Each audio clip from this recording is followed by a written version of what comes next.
This is Darlene Burke, the founder and executive director of 10 Toes In. The following episode contains language that may not be appropriate for all listeners. Discretion is advised. This is our last episode of the season. And Nige, these months have been crazy. I know, Erlon. I mean, I hardly know what to say about it. Our first episode dropped the first week of March, just as the pandemic broke out. And we've talked about how that's playing out in California prisons. Yeah, it's gotten really bad in there in the past few weeks. As of June 8th, when we're recording this, there are close to 2,500 confirmed cases of coronavirus amongst California state prisoners, including 15 in San Quentin. And there are 400 cases amongst CDCR staff. And Ear Hustle's work inside San Quentin basically ground to a halt. Volunteers haven't been allowed inside since mid-March.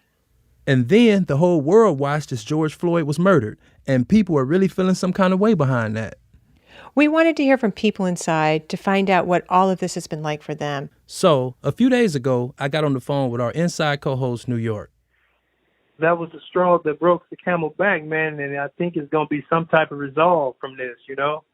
There's going to be some type of resolve, you know what I mean? Right now, people are really championing African Americans, you know what I'm saying? Or black people or brown people, you know what I'm saying? People are really out here protesting, man, especially up here, man. And that's one beautiful thing I love, because for the first time in my life, honestly, Erlon, this is the first time I ever seen the whole world stand up.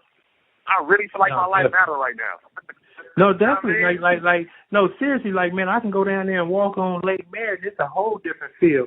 It's almost the feel of former royalty as a king. I'm a king right now. I love hearing your optimism. That's what I see. I mean, I'm looking at it in today in real time, you know. I'm hoping that once in my life, this should change. New York doesn't quite have the same outlook, though. I'm not expecting a dramatic change. We need something new in order to have a dramatic change, and that's going to take a while. Bruh, I think it's going to be a dramatic change, bruh. I don't think, man, when you got people around the world, man, all on the same page, man, there's a problem. Something's going to get overturned. Some listeners may be wondering how much people inside can actually follow the news about what's going on. And it's actually quite a bit. Yeah, I mean, when you're on the inside, you watch a lot of TV. Truth be told, I honestly watch more news on the inside than I do out here on the streets. My name is Steve Champion. I've been in San Quentin since December of 1982. I'm housed in East Block. East Block is death row at San Quentin. Are you following what's going on dealing with the George Floyd? Yes. As much as I can, I have been paying attention to what's been going on in Germany, Berlin, Paris, just all the different protests that have been going on in the United States. And how are you getting the information? Primarily television, and whenever I talk to people, or if I get a newspaper and things of this nature, or a lot of it I get from the radio, because they seem to have a much more in-depth analysis in terms of just the sound bites and snippets that you see on TV. Are you hearing things that are surprising you? This call and your telephone number will be monitored and recorded. Say that again. That surprise you? Are you hearing things that surprise you? No, I'm not surprised at all. You know, people are tired. They're tired of seeing the same thing happen over and over again. They're tired of the same stories that they're hearing, saying, well, we need to have better police training. They're tired of hearing the story that the overwhelming majority are good cops, and as opposed to just there's a few rotten apples. What does that mean? Steve, is there any way from where you are you feel like you can participate in the protest? Yeah, just in terms of having this conversation with you, I can write. And, you know, I can't be out there in the streets and marching among the people, but, you know, I am in solidarity with them and things of this nature, you know. What about you, E? Have you been protesting? Nige, I really, really want to be out there protesting, but it's hella hard when you on parole. You know what I'm saying? Like I definitely want to get involved. I definitely want to be a part of it. I've seen my niece out there, my little niece Deja. She was out there protesting, and she like 18, and I'm proud of her, you know. But seeing all these videos about police shootings. You know what I'm saying? That shit is personal to me. Being out there and watching how this protest is going, where you have the police versus the protesters. You know what I'm saying? And me being in the middle of that shit and the stuff that I hold somewhere deep inside. You know what I'm saying? Like, it's triggering, you know? So I don't even want to put myself in that situation. If I get caught up and just so happen to get detained and arrested, everybody else is getting out, not me. I got to go through a whole parole violation, came in contact with the police. It's all kind of shit I got to go through. Yeah, I mean, it's a lot of hard choices that formerly incarcerated people are having to make. I mean, just like you, they want to be out there, but for some of them, it just feels too risky. The reason why I'm scared is because having had 25 years of prison experience, how will I show up in society now if I see an officer doing that to a black man? Ear hustler John Yahya Johnson got out of San Quentin in April. Will I be a spectator that point my phone at the situation and try to document it for the world to see? Or would I physically run over there and try to stop this person from harming this person unjustly, especially when they land on the ground and they're not moving? How am I going to show up with that 25 years of survival instinct and self-preservation in a prison that was inherently violent? That's what really scares me. I'm on a parole. I'm a parolee. Anything that I do can send me back to prison for life. I'm scared for that. I'm scared to have to make that decision. Ear hustle friend Jason Jones got out in 2018, and he's still on parole. But he has been going to protests. I went a couple times. One, I actually took my daughters. I didn't let them get out the car. We drove by, and the reason being, I wanted them to see it themselves. Right. And I feel like as a parent, it's our responsibility to educate our kids and expose them to like the realities of the world and make them aware and then be able to answer some of the questions. And I don't think social media or the news per se is doing a good job at interpreting like what the problem or what it is. And the refreshing part of it is that when I asked them if they have any questions, and they didn't understand why the cops was out there. And I was like, that's a different perspective. I wasn't expecting that. There's one other thing that pushed Jason to show up at that protest. It was something he'd seen earlier that day. My wife and I went on a hike. And as we come back down the hike, I look to my right, and there's these two young boys that happen to be white. And they was about like anywhere from like 10 to 12. And they're swinging on a swing, completely oblivious to what's going on right now in the world. And it struck me because when I came home, right when I get on Instagram, it's a little black boy that's around the same age as their counterpart, and he's holding a sign at the protest asking him my next. And like I just had like this complete feeling of like it's not fair.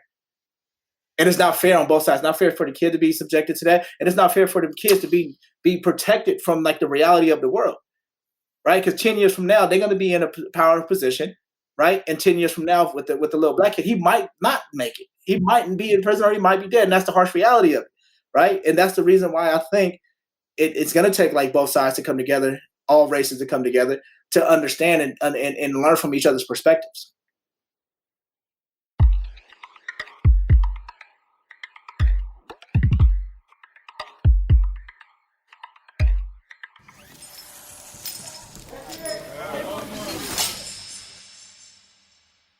Test 1 2, check 1 2. Uh-oh. My name is David Jossi. I'm from Stockholm, Sweden. David Jossi is a songwriter, producer, and a regular contributor to Ear Hustle. So on March 27, I was in my cell, asleep. I was actually having a dream about being back in Sweden, and I was just about to go on stage and perform. And just before that, my cellie woke me up and said, yo, they want you by the podium ASAP. Hurry up. When Jazzy got there, he found 2 other prisoners waiting, including his friend Fanon. There was a sergeant standing there looking super serious. And then he just looked at us and said, hey, you 3 guys, come with me right now. We followed him, and he went over to the barracks where they usually hold disciplinary hearings and the 115s. Fanon went into the barracks first. He was in there for a few minutes, Jassy did not know what was going on. And then I'm looking over to the barracks and I see Fanon coming out.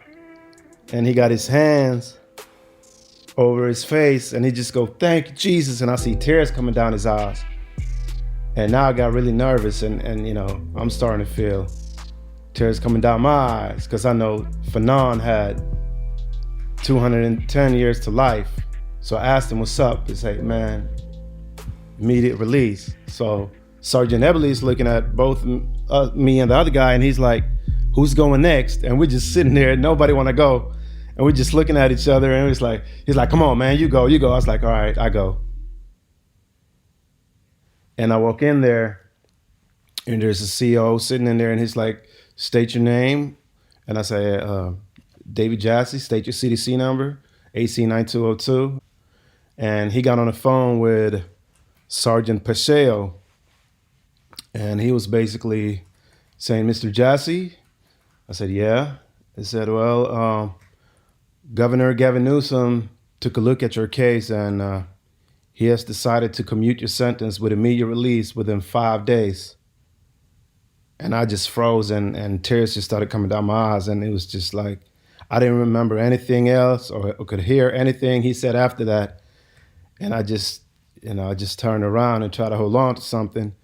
And then he was like, Mr. Jassy, are you there?" And I was like, "Yeah, I'm here." He said, "Are you okay?"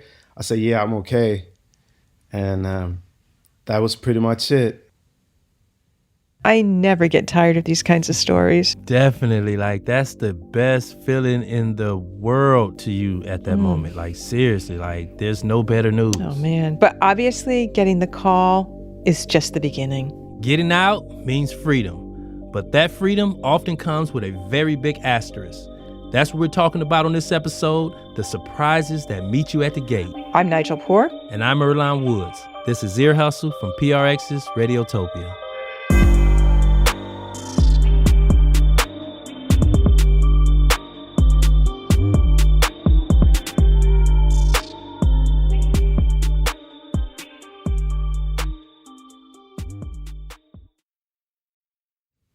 The sergeant allowed us to get on the phone and I immediately called Lisa at the Swedish consulate, who put together a 3-part conversation with me and my son. And yeah, that was a powerful moment just to be able to tell my son that Daddy's finally coming home.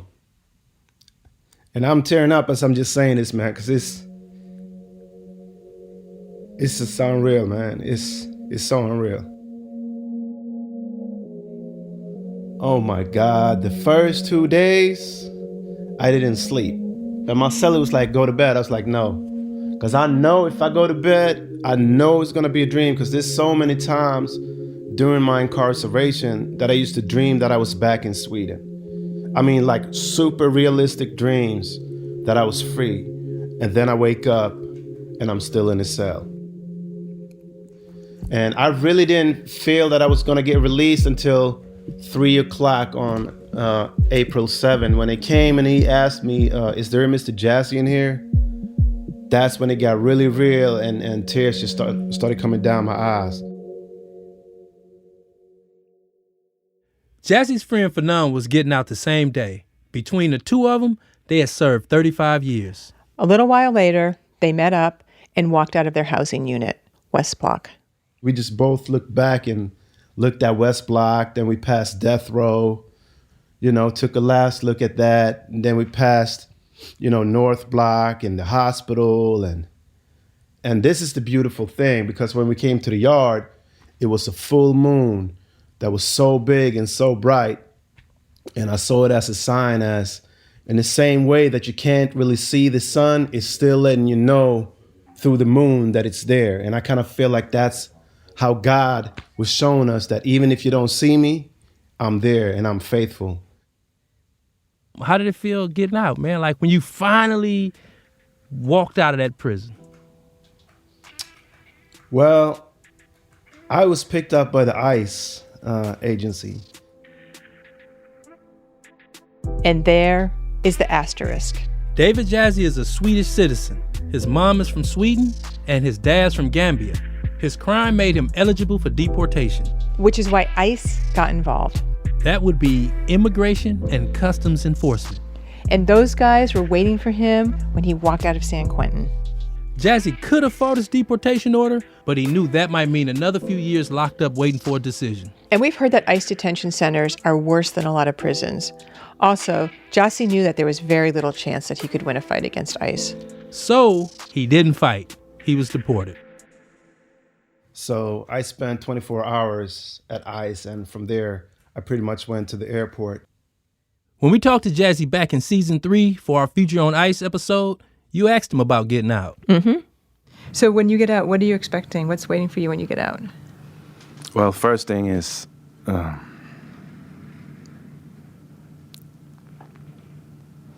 son, and I always say that the first thing I'm gonna do is I'm gonna fly to Sweden, see my son, and I always tell him that the day after we're gonna fly to Gambia to see my dad. It bothers me a lot because I have a lot of guilt for getting into this situation and to have him growing up without me. Jazzy got back to Sweden in early April. When I reached him there, I asked him about those plans to see his son and father. My son is actually studying business right now in San Francisco. So he's actually still in America. He's pretty much stuck in San Francisco. And I can't even go to Gambia as well. So it's kind of weird, man. He used to be in Sweden and I used to be in Cali. And now it's like the opposite, trading places. But it's a good thing because he's going to college and he's doing something very positive with his life. And I'm extremely proud of him. So yeah, but we keep daily contact. Just have to tough it out. But you know, that's like free people problem. I'm not complaining. Did he go to school in Cali to be closer to you? Well, yeah, I think that was the main reason. Yeah. And now I'm gone. I got to go to my mom's grave and put some flower on the grave. And that was definitely my favorite moment so far, just to be able to go back to my mom's grave and just let her know I love her.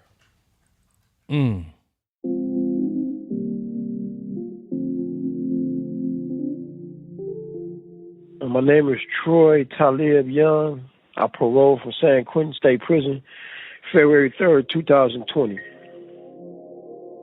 Troy was actually just in our last episode. He was the cat talking about being on the run and finally surrendering to the cops during a party at his uncle's house. He served close to 30 years of a life sentence. We didn't expect to be updating you on Troy so soon, but when we checked in with him, we discovered that he's also having a post-incarceration life that's anything but free. For one thing, his parole conditions required him to stay in a transitional home for 1 year. He ended up in a place that sounded pretty awful. He said there were a lot of drugs in there and people with real mental health problems not getting the help they needed. Dudes up in the middle of the night shooting dope, getting high. So I tried to stay going much as I could. I had 2 jobs. I literally was working 2 jobs so I could stay out of there. People were packed in the rooms. Troy's room had 6 people in it, which was considered a Cadillac room. We didn't have double bunks. It was 6 people in there, so that was more so a privilege to be in a room like that. The regular rooms had 10 people. They were double bunked. It was crowded. There's no ventilation in this building at all. And then the coronavirus pandemic hit. And some of those guys that Troy was sharing a room with, they started to look kind of sick. So I was alerting staff about these dudes' conditions. Like I say, they coughing all the time. They staying in bed. They're not moving around. And I was seeing the signs. Sure enough, one of the guys tested positive. So Troy got tested too. So the 14th I was tested. My test results came back on the 17th, that's Sunday. Around 3 in the afternoon, I was sent an email by the clinic, and they told me that I had the exact language was SARS-CoV-2 was detected in my system. Troy's not certain where he caught COVID, The guy at the transitional home is obviously one possibility. Yeah, but Earlonne, he could have also gotten it on the job. Right. One of his jobs was working in a hotel that San Francisco opened up to homeless people when the coronavirus pandemic broke out. And here's the good thing. This job meant that Troy was able to get tested quickly. And when he tested positive, the organization he was working for actually helped him find a place to quarantine. That was way better than being in a transitional home. Oh, no kidding. I mean, those guys are totally packed in, and there was no way you could social distance in there. Right. Troy's job set him up in one of those hotel rooms by himself. That's where he is now. When I got him on the phone, he sounded pretty beat up. I became real cold for a long time. My body wouldn't heat up. And my appetite has all but disappeared. I can eat, but it doesn't feel as I'm eating anything. And are you talking to your family still? Every day, all day. How are they taking it? Shit, I had to stop talking to them because they got so damn worried. They starting to worry me.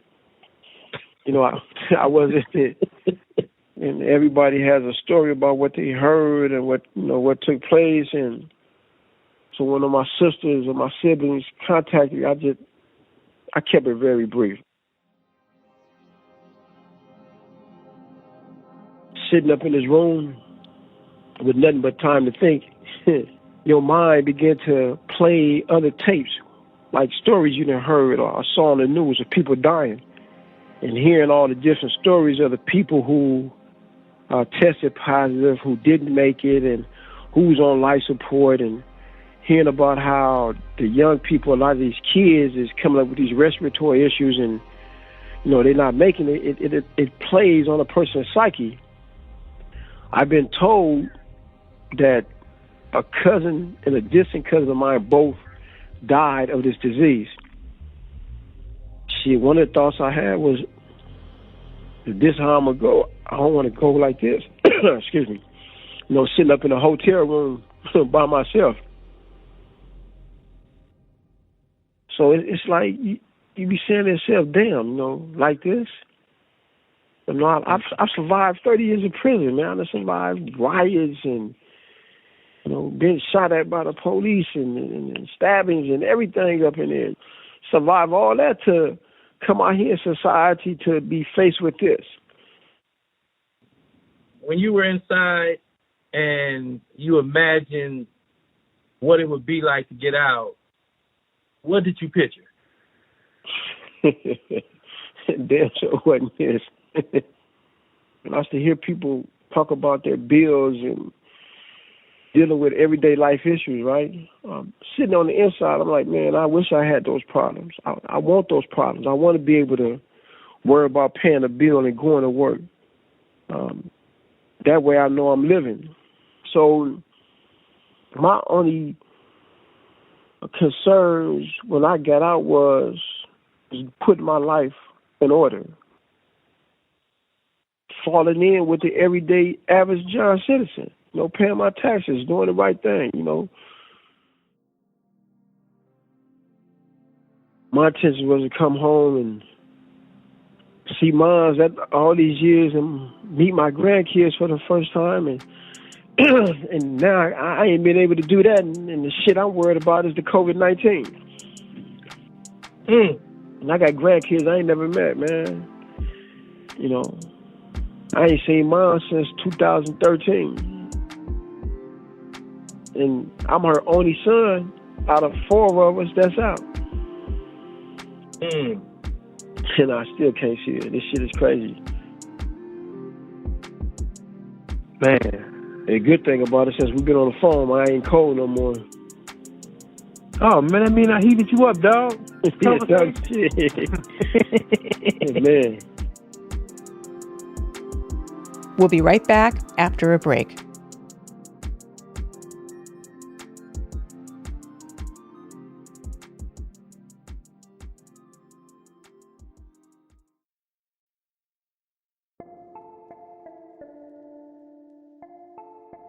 Any reason why you named your child Kobe?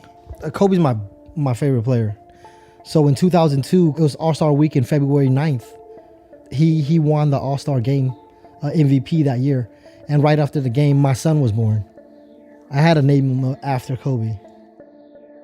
This is Sok Koon Loon. He grew up in California, but his family is from Cambodia. His parents escaped the Cambodian genocide of the 1970s, and Sok was born in a refugee camp in Thailand, right over the border from Cambodia. The family moved to the U.S. when he was 2 years old. They ended up in Fresno, California, living in a pretty rough part of town. We were the only Cambodian family, Asian family in that area. People broke into our house all the time. Like, I'll go to school, and if I had stuff, they'd snatch it out of my hands. If I'm drinking something, if they want it, they'll just take it. We got beat up so many times, me and my brothers. They made fun of us all the time, dude. Like, they said we had slanted eyes, we eat dogs and cats, and they make fun of us when their cats get run over. They'll pick up the cat and throw it to the front of our house. You know what I mean? Tell us, dude, this is your guys' dinner. It was rough. Eventually, he managed to transfer to another school where there were other Asian kids like him. As soon as I got there, I made friends right away. My friends, they were in gangs already. You know, at 12, 13 years old, they were already in gangs. They had their own cliques, 4 or 5 of them, and no one would ever mess with them. Dude, we could do whatever we want now. As he got into high school, the gang went from being about strength in numbers to some more serious shit. And around that time, Sok got arrested on a gun charge. He pled it down to a misdemeanor and did community service. Then he had his first son, Kobe. And becoming a father made Sok put some serious distance between himself and the gang shit. He started getting really involved in his family business, making donuts. Right, the donut shops. Ever since you've been working on this story, you've been talking about those donuts. I love donuts, Nige. Oh, I know you do. Sok's parents have been in the donut business since the late 80s. It's actually a really common thing for Cambodian immigrants to do here. Really? I've never heard that. Yeah. One person I talked to said they thought 90% of the donut shops in California might be run by folks with Cambodian roots. Are you serious? 90%? That's huge. Okay, that might be a little high.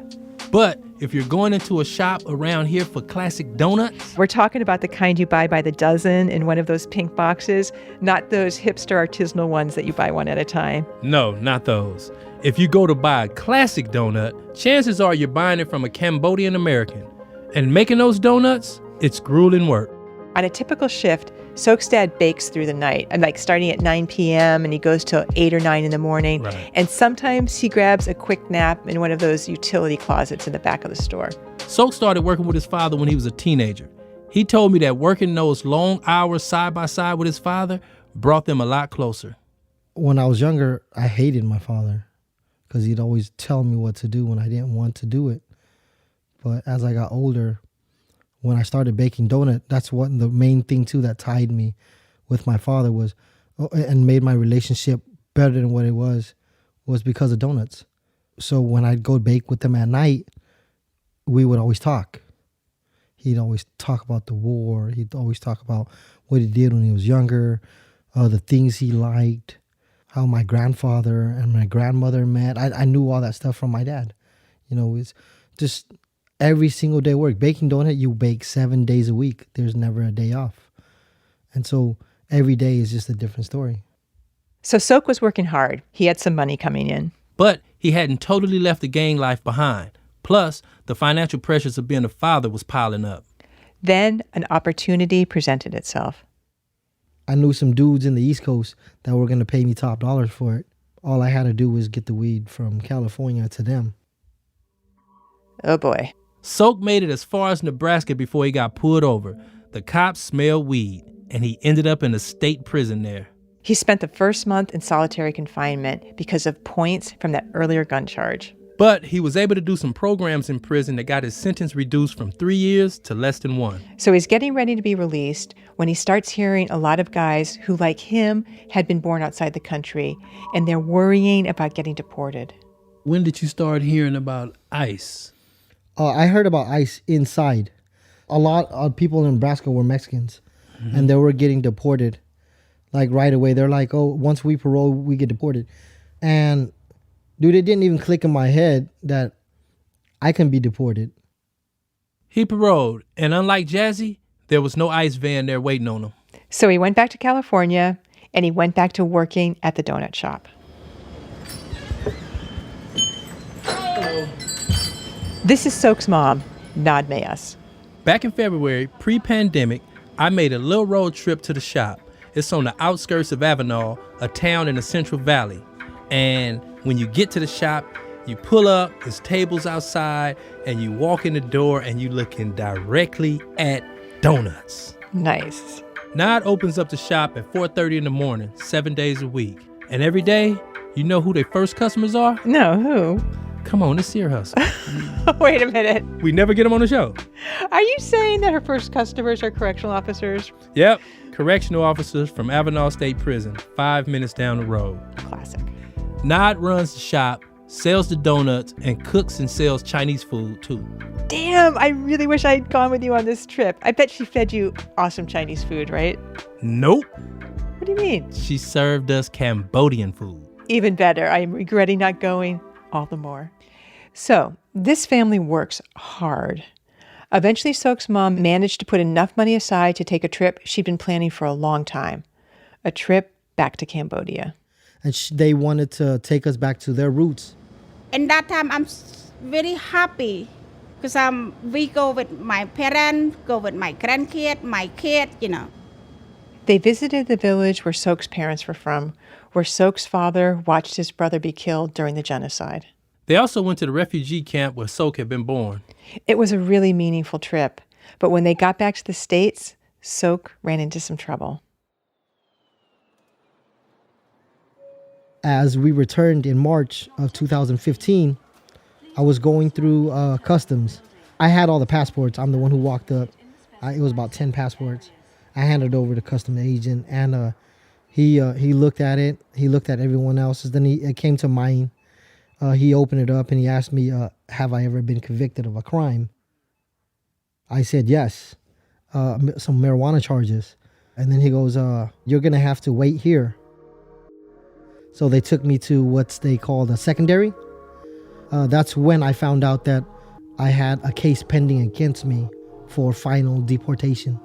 Sok's passport was Cambodian, but he also had a green card for the U.S. This customs agent did not believe that Sok was a citizen. And if you're not a citizen and you get a drug charge, that can make you a target for deportation.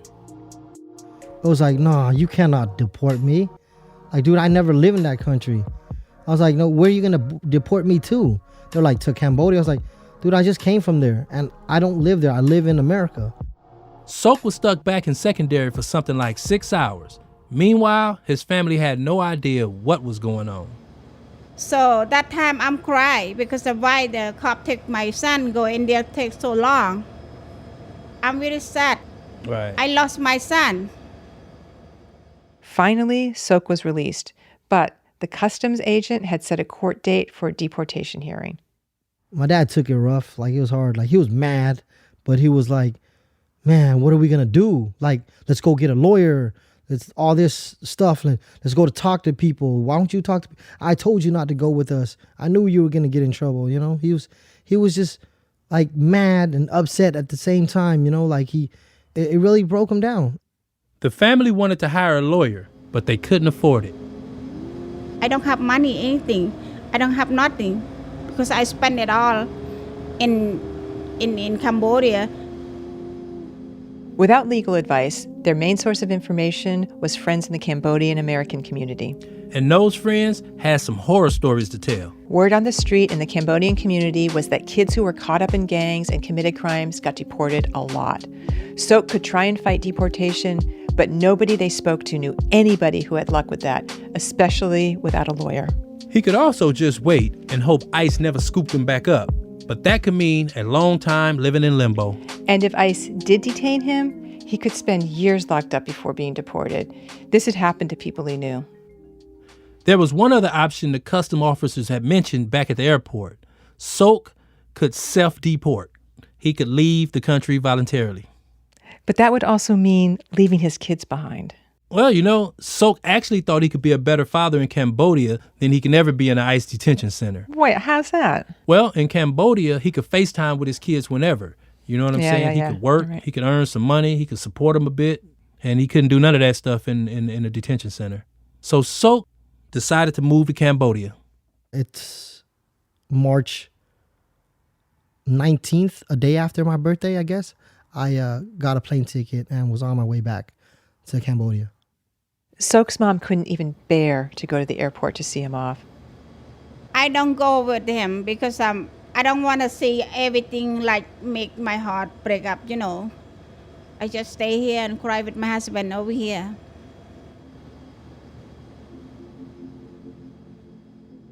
In Cambodia, Sok moved in with his uncle. He lived out in the country, about a 40-minute motorcycle ride to the nearest town. There was no toilet or running water.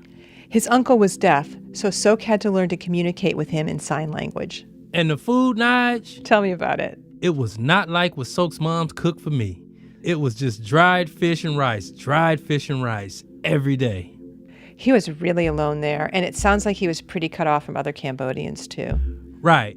We talked about how a lot of young Cambodian Americans like Sok were getting deported after committing a crime.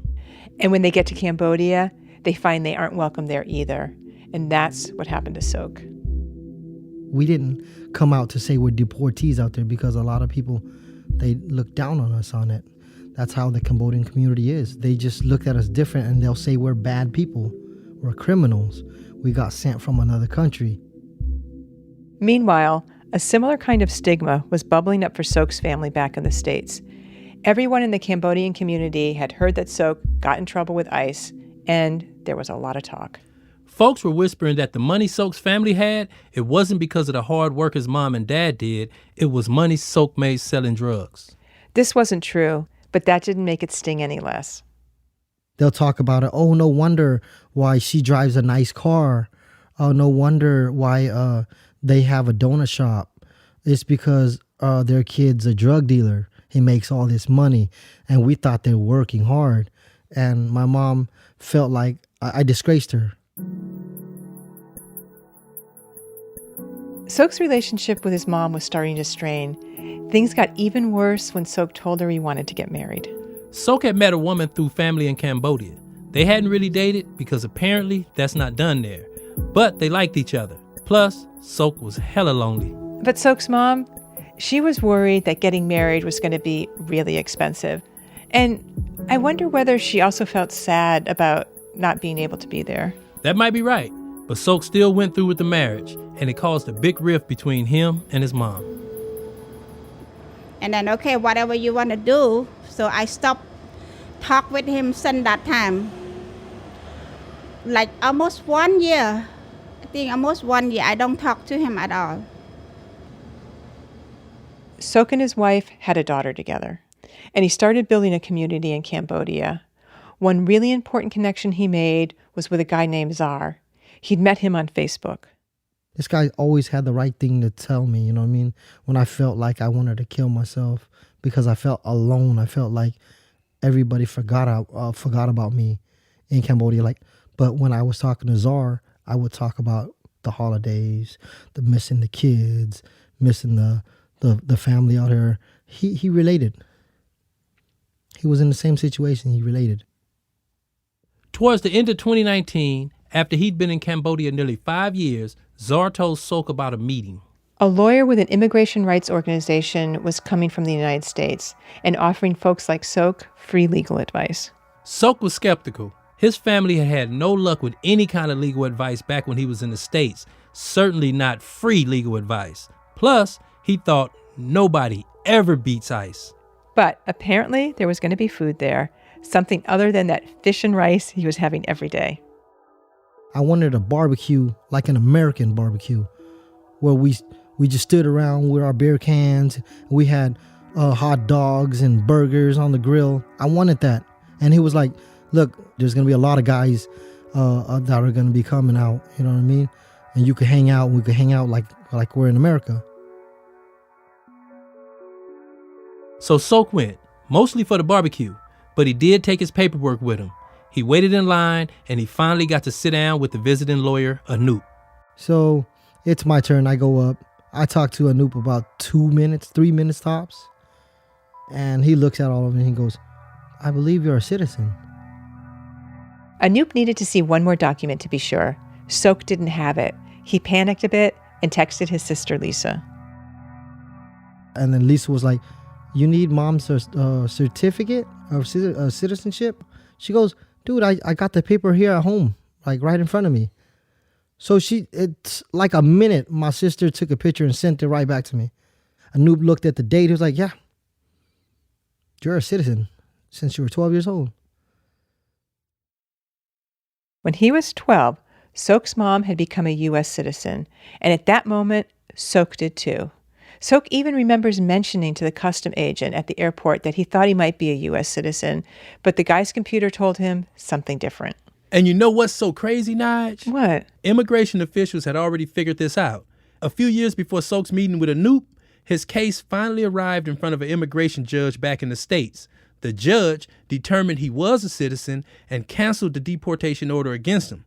But the family never heard about it. So there's this whole different way his life could have gone. If Sok's family could have afforded a lawyer, or if he had waited in California for his case to play out, this would have been one of those rare cases when a person faces down ice and wins. And Anoop, the lawyer that Sok met with, he told me that out of the 60 or so people he saw the same day he talked to Sok, most of them had grounds to fight their deportation.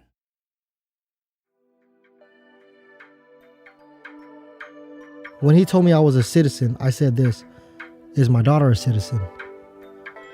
And he said yes. It was the best feeling ever. One of the greatest feelings ever. He called me. Call and call it. I don't pick up. And then his dad pick up. Oh, Dad, I go back. I go back to the United States. His dad come talk to me. Oh, so gonna come back. Forget it, he liar. The state not let him come. Right. How he gonna come? Nobody come back.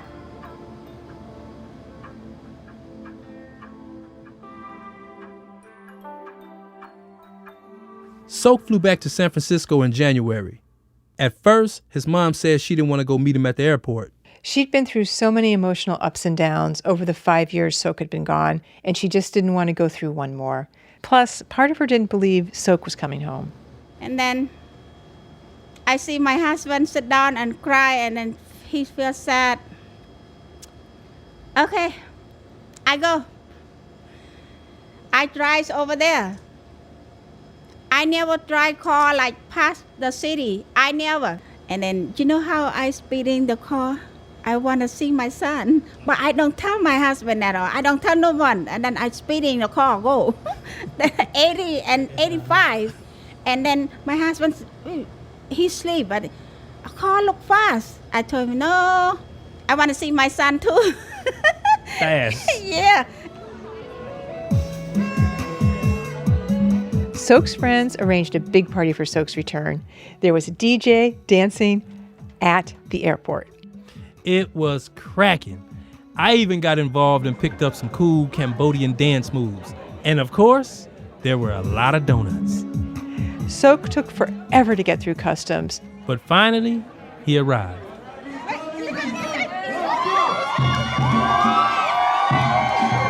When he got to the terminal, after weaving through everybody, he seen his pops, and he dropped down to the ground in front of him, bowing and giving him honor.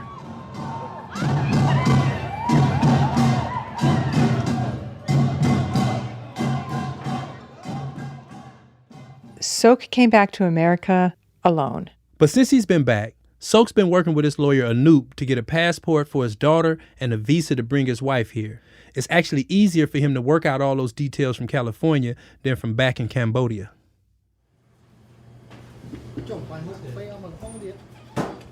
And in the meantime, he's back at the donut shop. It was a little after 9 when I met him there, and Sok's father was dropping donut batter into a deep fryer. He and Sok move around each other in the tight kitchen, not talking that much. It's like a dance. We just already know.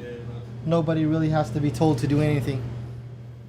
A little while later, Sok props up his phone next to a table where he and his father are rolling out more dough. He FaceTimes with his wife and daughter in Cambodia.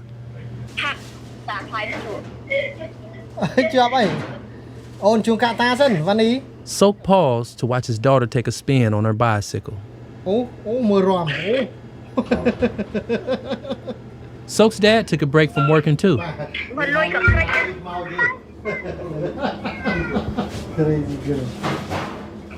Did he just call his granddaughter crazy girl? Yes, he did. That's really sweet.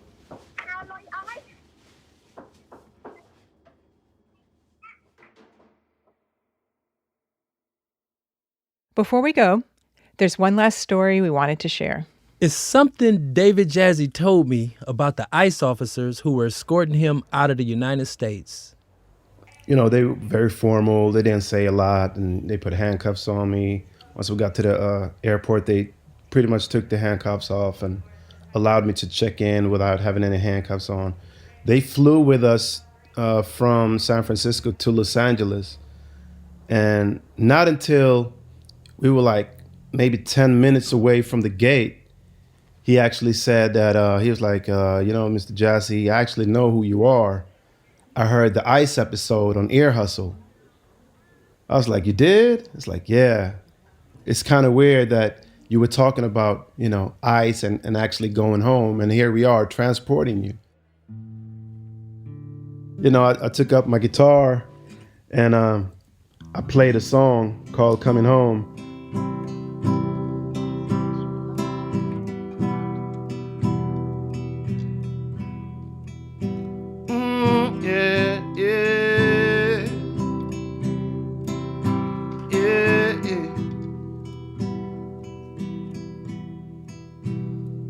Soon as the gate open, I'ma hit the ground running. I'm on it first thing, smoking for my homecoming. I'm coming home to Stockholm, but via London. I'm bringing all of my stocks home. Dow Jones in abundance. Came from being locked up in a dungeon. Now I'm running for the third base, home running. I'm so done with seeing prison bars. So ready for this new world, even though it feels like a trip to Mars. Cause I ain't seen the streets in so long.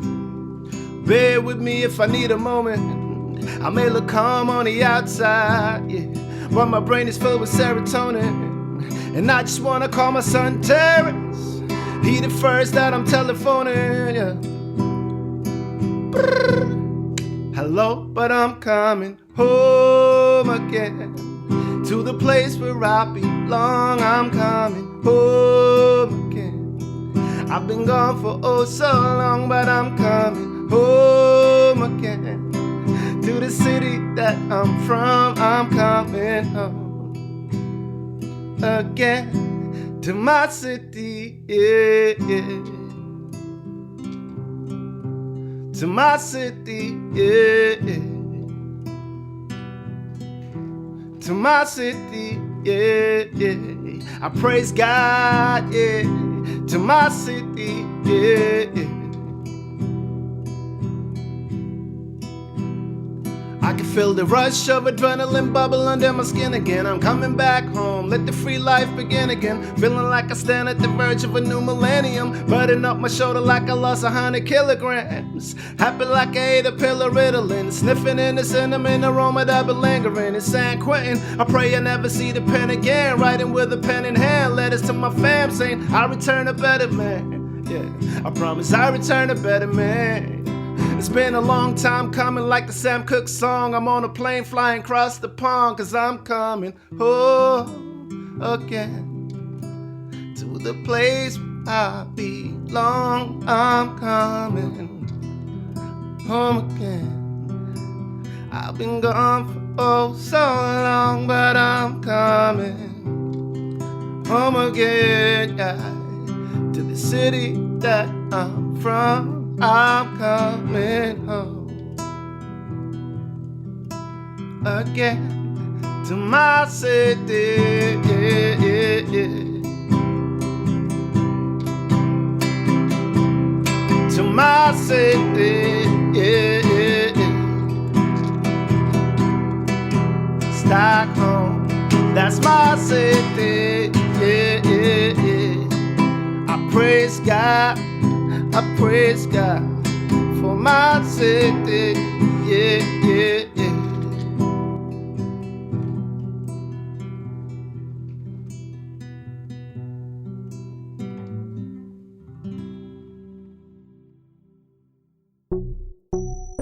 Thanks to Steve Champion, Jason Jones, me, David Jassy, Troy Talib Young, So Kun Loon, and Nod Mayus for being a part of the episode.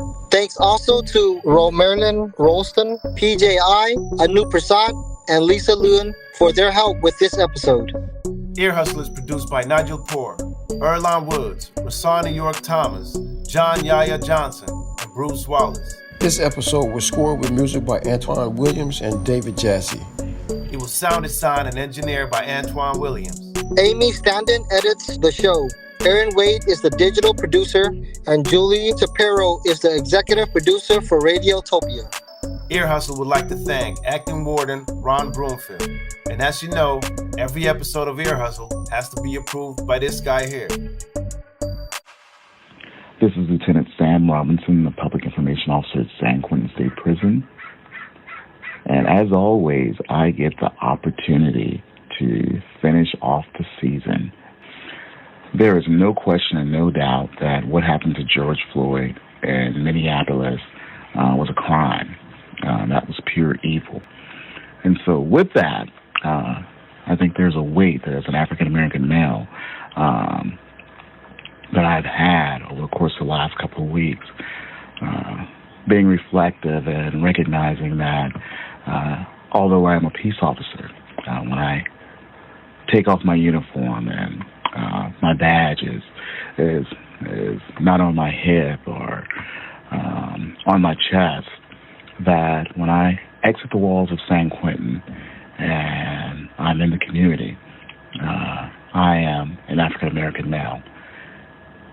And what happened to George Floyd, I think many of us recognize that could have been yourself, it could have been your brother, your child, that was underneath the knees of evil. And so there's a weight that goes with that. And it'll be a while before there's healing that replaces that. But with that, how do we fix it? How do we get to a better place? I challenge the Ear Hustle world. It takes good people to don the uniforms and to police their communities. If it's going to be effective and encompassing and serving all. When I get the opportunity to recruit people to join the California Department of Corrections and Rehabilitation and speak about what it is to be a peace officer.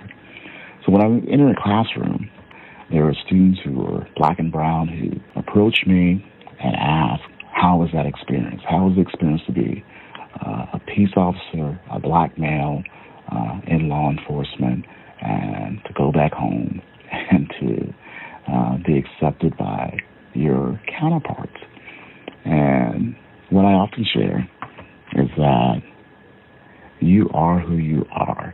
The job does not make you who you are.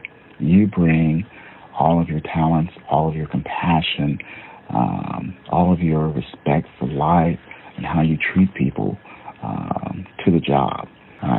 It takes people like them to be brave enough to don the uniform and the badge and to have impact with those who they interface with every day.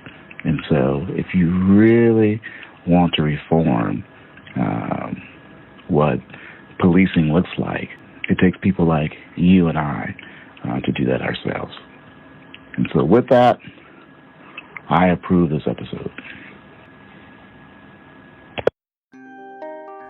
This podcast was made possible with support from the Chan Zuckerberg Initiative, working to redesign the justice system by building power and opportunity for communities impacted by incarceration. Ear Hustle is a proud member of Radiotopia from PRX, a collection of the best podcasts around. Hear more at radiotopia.fm. Thanks for listening this season. Yeah, big thanks. Like you, we don't know what the next few months are going to bring. Whatever happens, just know we will be back with new episodes in September. And in the meantime, keep your eyes on our feed. There may be some surprises for you. Also, The Lowdown, our monthly email newsletter, will still be coming out, and there's always good stuff in there. You can sign up for that at our website, earhustlesq.com. One more thing before we go. My boy David Jazzy, who we heard from in this episode, just dropped the San Quentin Mixtape, Volume 1, full of songs he produced with the Youth Offender Program. Check it out wherever you find your music. I'm Earlonne Woods. And I'm Nigel Poor. Thanks for listening. I was born most likely not to make it. Most likely to be killed before I'm 25 or mass incarcerated. I'm the most feared, the most hated, the least fully educated, the most likely to be killed by institutionally biased cops and unlawful racial profile stops. Even though I'm unarmed and mean no harm, they terrorize me like a terrorist carrying a bomb. How much longer will this go on? Ain't no jobs for me in this recessed economy, so I'm slinging cigarettes to feed my family.